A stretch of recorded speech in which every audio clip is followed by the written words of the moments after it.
viewers, how the ministers are thrashed.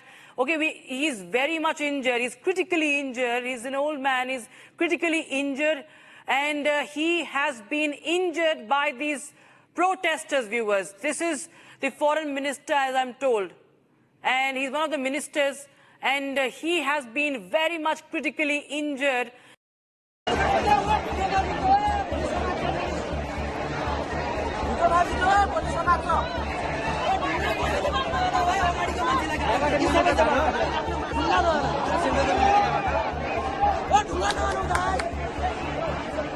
They are rallying against widespread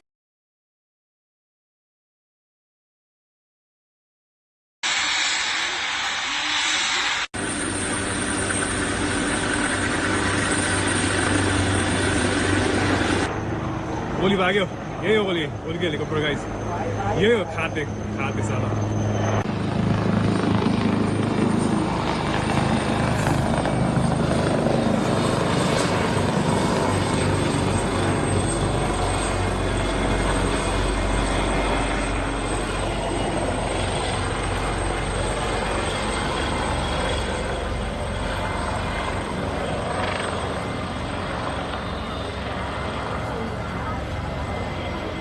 আমাদের পাশের দেশ নেপাল যেতে ভারতীয়দের পাসপোর্ট ভিসা লাগে না।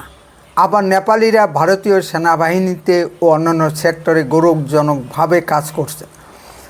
নেপালে বিখ্যাত হিন্দু তীর্থ পশুপতিনাথ মন্দির অবস্থিত। স্মরণাতীত কাল ধরে ভারতের সঙ্গে নেপালের ঐতিহাসিক ও আধ্যাত্মিক সম্পর্ক। আমরা ছোটবেলা থেকেই পড়ে এসেছি নেপাল একটি রাজতন্ত্র শাসিত হিন্দু রাষ্ট্র। নেপালের মহারাজা বীর বিক্রম বীরেন্দ্র সহদেব ও মহারানী ঐশ্বর্য এক প্রসাদ ষড়যন্ত্রে নিহত হন। কথিত আছে বড় রাজপুত্র দীপেন্দ্র গোয়ালিয়র রাজকন্যাকে বিয়ে করতে চেয়েছিল। তাহলে নেপাল রাজ পরিবারে ভারতের প্রভাব বেড়ে যাবে, তাই কেউ বাধা দেয়। তাই ক্ষিপ্ত ও মদ্যপ নেপাল যুবরাজ দীপেন্দ্র নারায়ণহিতি প্রাসাদে একটি নৈশভোজ চলাকালীন অবস্থায় তার ছোট ভাই, ছোট বোন ও বাবা মাকে মেশিন গান দিয়ে গুলি চালিয়ে খুন করে দেয়। পরে নিজেও আত্মঘাতী হন। ঘটনাটি ঘটে 2001 সালে।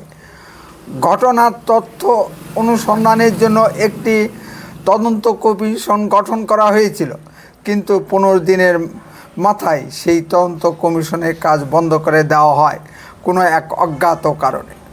ফলে এই হত্যারহস্যের আজও কোনো কুলকিনারা হয়নি। তারপরে নেপালের রাজতন্ত্র দুর্বল হয়ে পড়ে। চীনের মদতে মাওবাদী শক্তি নেপালে রাজতন্ত্র উচ্ছেদ ও গণতন্ত্র প্রতিষ্ঠার লড়াইয়ে সামিল হয়। 2008-এ গিয়ে মাওবাদীদের লড়াই সফল হয় এবং মাওবাদীরা নেপালের রাজতন্ত্র উচ্ছেদ করে গণতন্ত্র প্রতিষ্ঠা করে। নেপাল হিন্দু রাষ্ট্র থেকে ধর্মনিরপেক্ষ রাষ্ট্রে পরিণত হয়। তারপরেই নেপালে পাকিস্তানি, চাইনিজ ও বাংলাদেশিদের আনাগোনা বেড়ে যায়। নেপাল হয়ে ওঠে আন্তর্জাতিক জাল নোট পাচারকারী ও মুসলিম সন্ত্রাসবাদীদের অবাধ মিডিয়া ক্ষেত্র। নেপালের দুর্বল প্রশাসনকে কাজে লাগিয়ে বিভিন্ন আন্তর্জাতিক মুসলিম সন্ত্রাসীরা ভারতে ঢুকে সন্ত্রাসবাদী কাজকর্ম করে। এই নেপালের কাঠমান্ডু থেকে ভারতের এয়ার ইন্ডিয়ার বোয়িং 114 বিমান ছিনতাই করে আফগানিস্তানের কান্দাহার বিমানবন্দরে নিয়ে গিয়েছিল। মুসলিম জঙ্গি সংগঠনগুলোর ভিতর আছে পাকিস্তানের জৈশ-ই মোহাম্মদ ও বাংলাদেশের আনসারুল্লাহ বাংলা টিম। এখানে ভারতের গোয়েন্দা সংস্থাগুলি ব্যর্থ হয়েছে। নেপালে চীনা শক্তি ঢুকে পরিবর্তনে সফল হলো, আর ভারতের গোয়েন্দারা বসে বসে ঘোড়ার ঘাস কাটছিল। 2008 থেকে 2025 এই 17 বছর ধরে নেপালে মাওবাদী শক্তি রাজত্ব করেছে।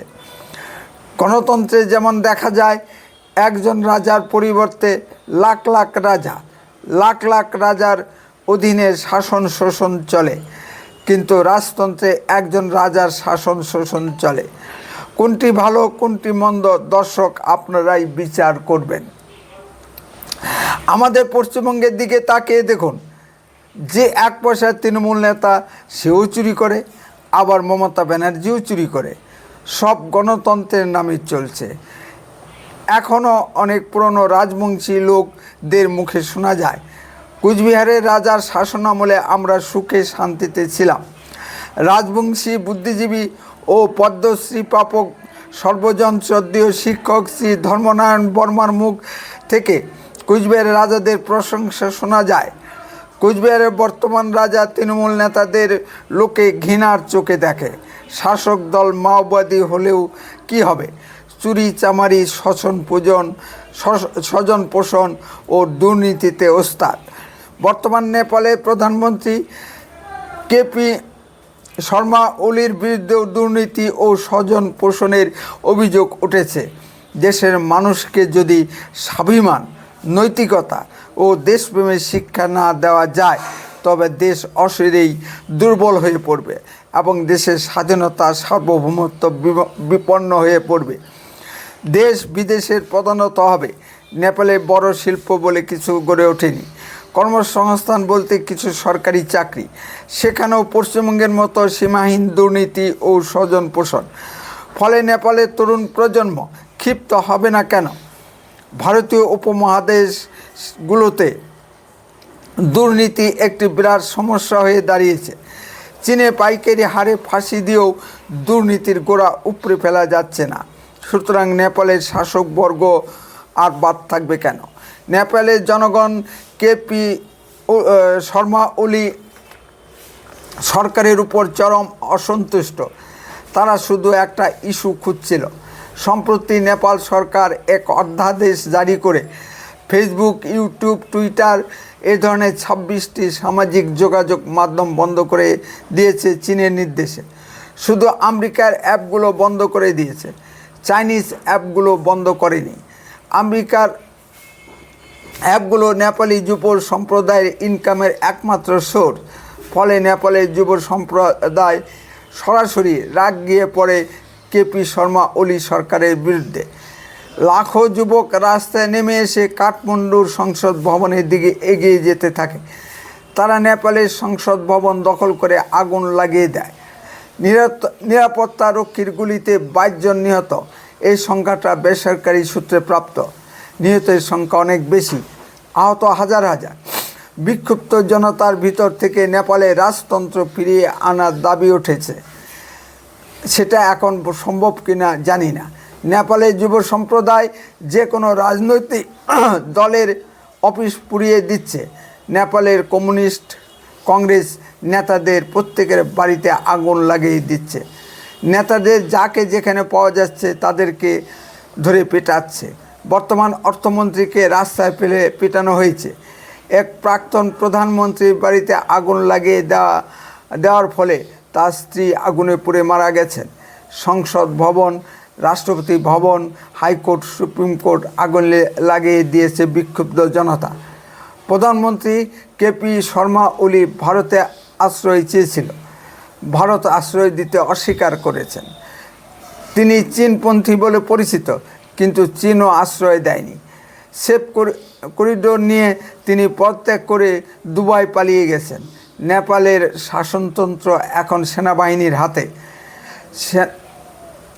সেনাবাহিনী সকলকে শান্ত থাকতে আহ্বান জানিয়েছেন। রাষ্ট্রপতি, প্রধানমন্ত্রী পদত্যাগ করে দেশ ছেড়ে পালিয়েছে, ঠিক যেমন আমরা বাংলাদেশ, শ্রীলঙ্কায় দেখেছি। নেপাল কি আরেকটি বিপ্লবের দ্বারপ্রান্তে? নেপালের জনগণ এর সঠিক জবাব দিতে পারবেন। নেপালে একটি তদারকি সরকার গঠনের তোড়জোড় চলছে। তদারকি সরকারের প্রধান হিসেবে 2 জনের নাম উঠে এসেছে। একজন কাঠমান্ডু শহরের মেয়র শ্রী বরেন্দ্র সহদেব এবং অন্যজন নেপাল স্বতন্ত্র পার্টির নেতা, যাকে কেপি শর্মা ওলি দুর্নীতির দায়ে জেলে পুরেছিলেন। যুবকরা তাকে জেল থেকে বের করে নিয়ে এসেছে। এই পরিস্থিতিতে ভারতের কি কিছু করণীয় নেই? ভারতের উচিত নেপাল দখল নেওয়া। নেপালের হিন্দু যুব সম্প্রদায় যদি অসাধ্য সাধন করতে পারে, তাহলে পশ্চিমবঙ্গের হিন্দু যুব সম্প্রদায় কি দায়িত্ব নেই পশ্চিমবঙ্গের চোর দুর্নীতিবাজ তৃণমূল সরকারকে বঙ্গোপসাগরে নিক্ষেপ করার? এই হিন্দু যুবকরাই একদিন মৃত্যু ভয় উপেক্ষা করে ইংরেজদের বিরুদ্ধে লড়াই করেছিল। পশ্চিমবঙ্গের যুব ছাত্র সম্প্রদায় এর প্রতি আহ্বান রাখছি, নেপাল, বাংলাদেশ, শ্রীলঙ্কা যুব সমাজ থেকে শিক্ষা নিয়ে দুর্নীতিগ্রস্ত স্বৈরাচারী চোর মমতা সরকারকে নবান্নের 14 তলা থেকে নামিয়ে বঙ্গোপসাগরে নিক্ষেপ করার এ দায়িত্ব বাংলার যুব সম্প্রদায়কে নিতে হবে। উত্তরে কণ্ঠ সম্প্রদায় বাস্তব ও সত্য কথা বলে আরও এ ধরনের ভিডিও পেতে দয়া করে এক্ষুনি চ্যানেলটিকে সাবস্ক্রাইব করুন, বেল আইকনে ক্লিক করুন, আপনার মূল্যবান মতামত কমেন্টে লিখুন। বন্দে মাতরম, ভারত মাতা কি জয়। সুস্থ থাকুন, ভালো থাকুন।